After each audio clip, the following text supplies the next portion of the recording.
19:45 arrancamos en otro bloque más de La Resistencia. Comentanos sobre esto, con qué continuamos.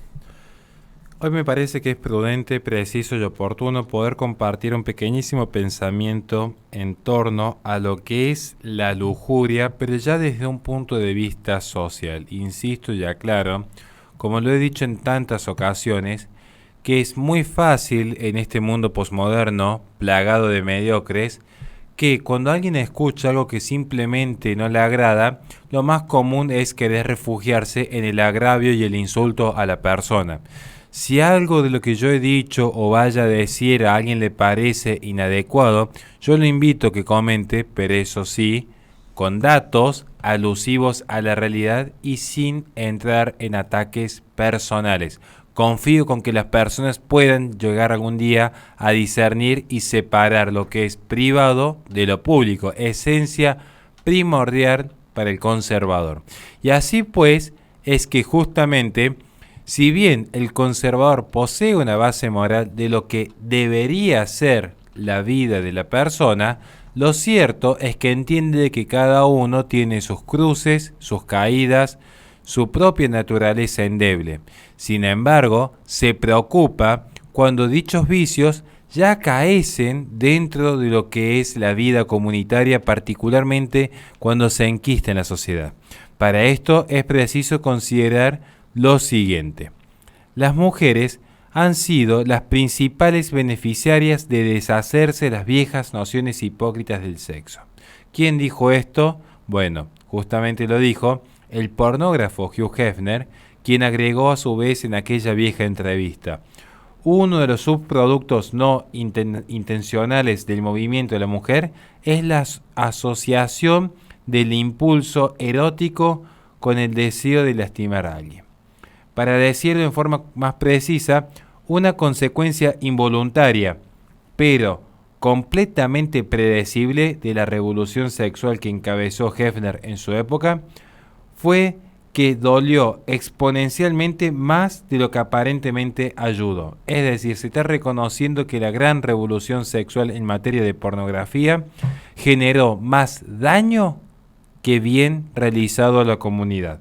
Y esto lo reconoce el propio Hugh Hefner, que, insisto, no solamente fue un precursor cultural de la pornificación de la cultura, sino que además fue el principal financista que tuvo el fallo de Roe versus Wade, solamente para que puedan constatar cada uno por sí mismo cómo la antinatalidad, es decir, separar la vida sexual de la reproducción, también se ha convertido ya no solo en una forma específica de negocio, sino en una forma específica de control poblacional al servicio de las élites políticas. Siguiendo con el análisis que he traído hoy día, quiero remarcar lo siguiente, que aparentemente la generación actual necesita aprender una lección que ya viene dada desde el pasado y que ha sido comúnmente olvidada.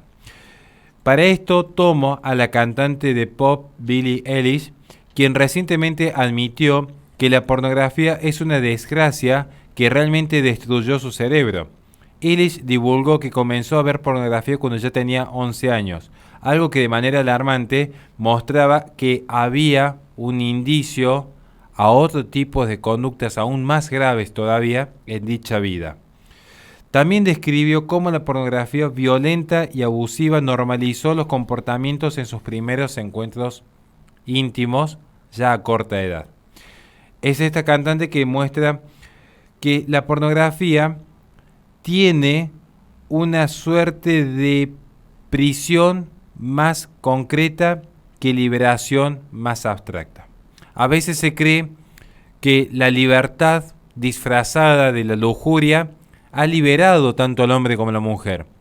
El caso concreto de Billie Eilish demuestra que en realidad lo ha aprisionado tanto al hombre como a la mujer en estas reglas de comportamiento. Cito pues a Russell Brand, John Mayer, Charlie Sheen, Tiger Woods, Chris Rock, que se encuentran entre las muchas celebridades que han sufrido y reconocido públicamente cómo la adicción a la pornografía ha dañado sus vidas. Particularmente el tristísimo caso de Charlie Sheen, que terminó infectando con el virus de VIH a tantas mujeres al punto de que se encuentra desde hace años ya declarado en quiebra al no poder pagar las indemnizaciones en cuestión, uno de los actores más prominentes que tenía en su momento la farándula. Los efectos perjudiciales de la pornografía son innumerables. ¿Y por qué quiero traer a colación este espacio, a este espacio lo planteado? Porque, insisto, ya hay todo un sistema que ha romantizado por completo el consumo y la liberación sin freno alguno de los deseos. Y no está en mí juzgar a nadie, porque lo he dicho tantas veces que no soy ni ejemplo de vida, ni referente, ni intelectual a seguir. Pero sí me gustaría contribuir dentro de mi humilde espacio, que así como el sistema ofrece A, yo ofrecer una pequeña visión de B y que la persona puede elegir en libertad. Porque a mayor información, a mayor verdad, mayor libertad. Y si no, vean lo que sucede con el dilema del prisionero. Volviendo entonces y dejando la filosofía de lado para entender que estamos tratando de darle simplemente más opciones al que nos escucha, no juzgarlo, sino que puede elegir en libertad, es que voy a tomar a Hopkins, director general del Centro Nacional de Explotación Sexual, que analizó una serie de datos que han trascendido en Newsweek el 28 de diciembre pasado, es decir, hace pocos días nomás, donde mostraba la gran cantidad de investigaciones sobre las causas y los efectos que genera en el cerebro el consumo de pornografía. Cómo incluso se ha normalizado la violencia sexual y la explotación y cómo se beneficia cierta parte de la población, estamos hablando de que los ricos se vuelven cada vez más ricos a costa de los vulnerables. The Washington Post en 2019 entrevistó a una mujer a la que habían persuadido para que hiciera una docena de sesiones con contenido erótico allá por el año 2014, solo a cambio de $12,000. Y dijo a la mujer: ninguna cantidad de dinero haría que valga la pena aquello que ha sucedido. No creo que sea una industria que deba ser respetada. Lo dice una propia mujer que ha salido de dicha industria y que no nos estamos refiriendo a una víctima de trata, donde yo creo que ya sí habría un consenso generalizado en repudiar un atentado a la libertad mediante la coacción. Lo que planteamos es que no toda forma de merma en la libertad es necesariamente una coacción física. También existe la coacción moral e intelectual. La pornografía también es el responsable número uno de la creciente tasa de divorcio, según han apuntado los últimos datos científicos que muestran una correlación directa entre la adicción al consumo de la pornografía, el abuso intrafamiliar y los divorcios, fragmentando hogares y dejando a la deriva un sinfín de niños que ya no encuentran un modelo de madre y un modelo de padre a quien seguir, siendo luego caldo de cultivo a que cualquier ideología venga a rellenar ese vacío que no ha logrado interceder a aquel legado intergeneracional. La adicción y la explotación a la pornografía son hoy parte de una crisis de la salud pública, y esto es algo que pocos se animan a debatir públicamente, ya que está afectando a millones de personas desde Estados Unidos hasta en el resto del mundo, y la preocupación por lo que es la lujuria pública desenfrenada parece ya haberse enquistado tanto en la cultura como en el cuerpo político, que lejos de limitarse se han dedicado más a atacar la moral cristiana, a permitir que los cristianos puedan ofrecer una alternativa y una ayuda a las personas que simplemente un día deciden reformar sus vidas y abrazar la castidad. Porque reconozco públicamente de que no es fácil dar este tipo de debates, porque lo más común que suele haber son ataques a nivel personal, lejos de entender la causa primera que lleva a la corrupción del hombre. Entonces, hoy parece que es más preocupante para una persona promedio tener simplemente dinero para su iPhone que tratar de ver causas que también hacen a la buena vida. O dudo sinceramente que algún gran defensor de la libertad que pone que todos los proyectos de vida son igualmente respetables, le gustaría acaso que su hija esté siendo explotada en la industria sexual.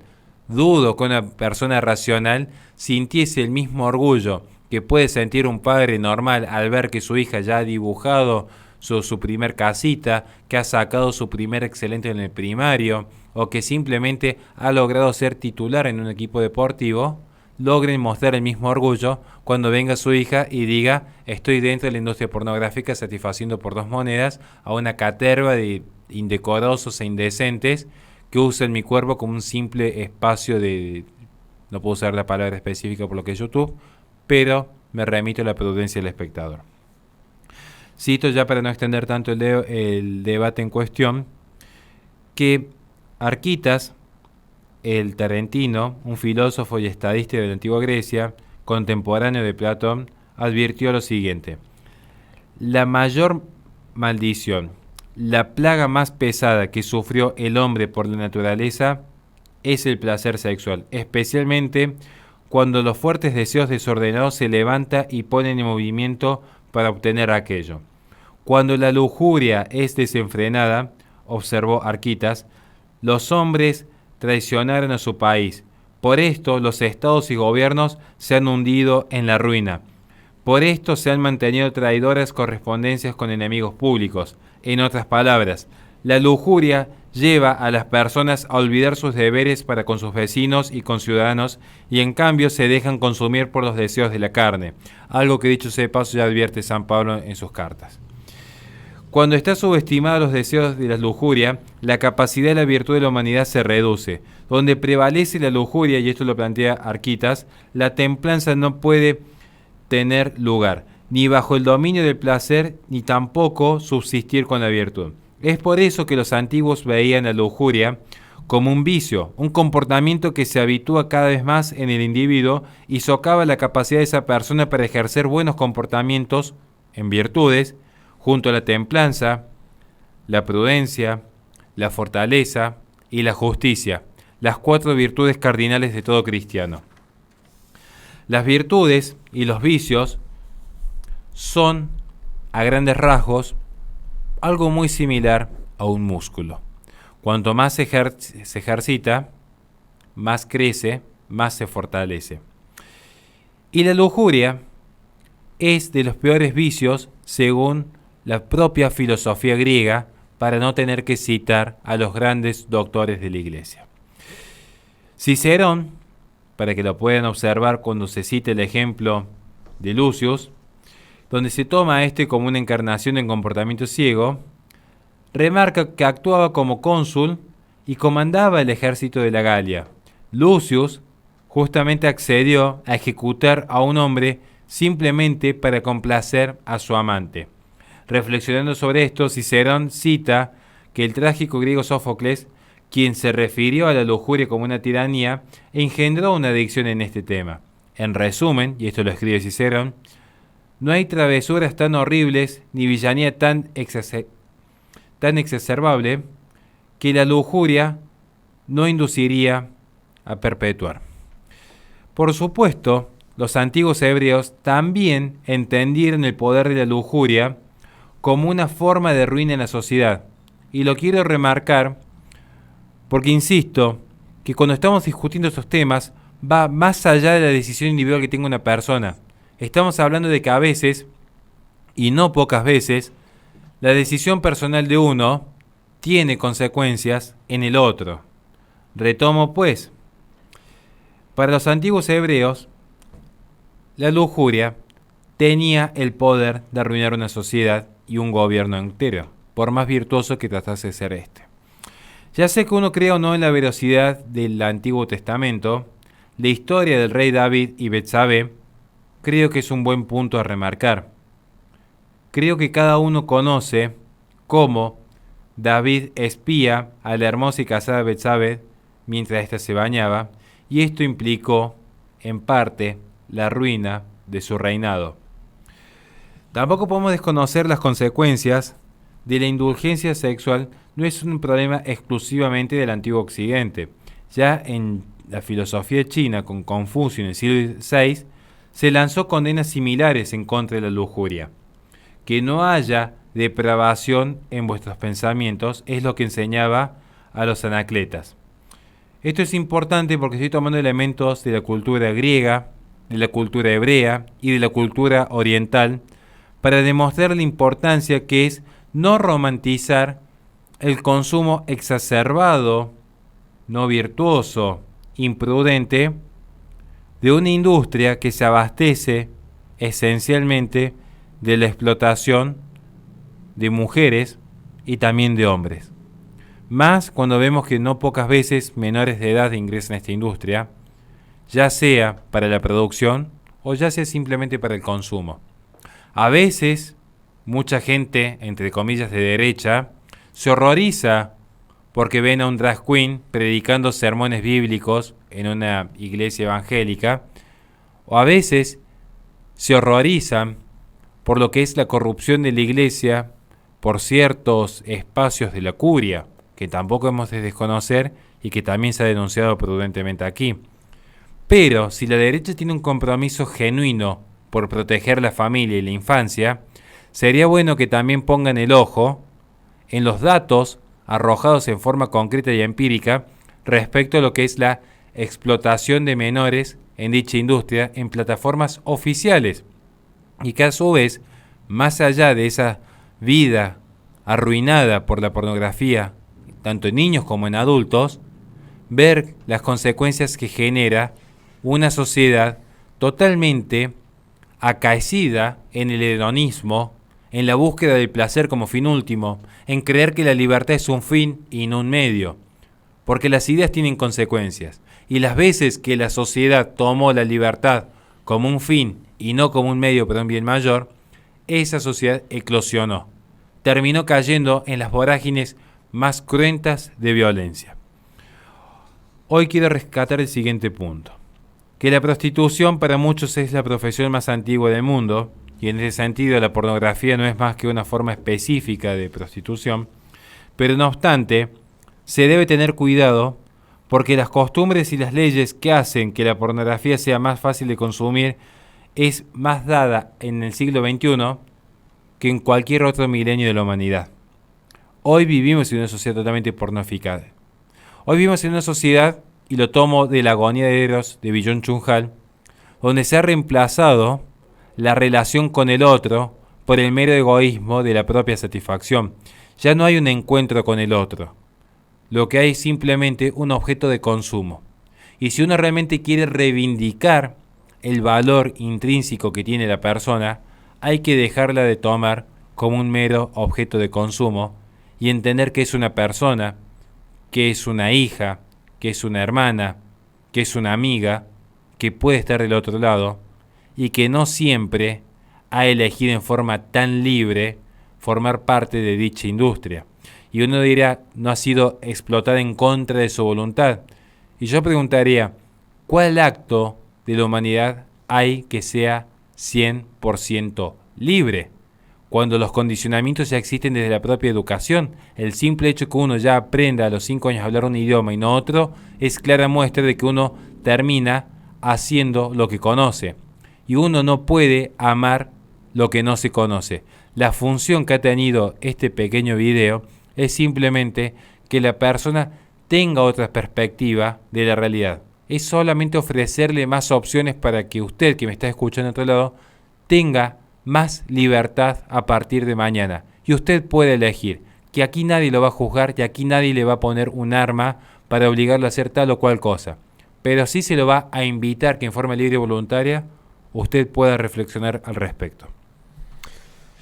Y calculo que los psicólogos deberían empezar de nuevo a plantearse los debates de lo que es la pornopatía, que es algo que desde hace años lo han dejado de lado, considerándolo anticuado, y más que todo los psicólogos que nos escuchan, que sabemos que hay muchos, que puedan empezar a plantear de nuevo todos estos fenómenos.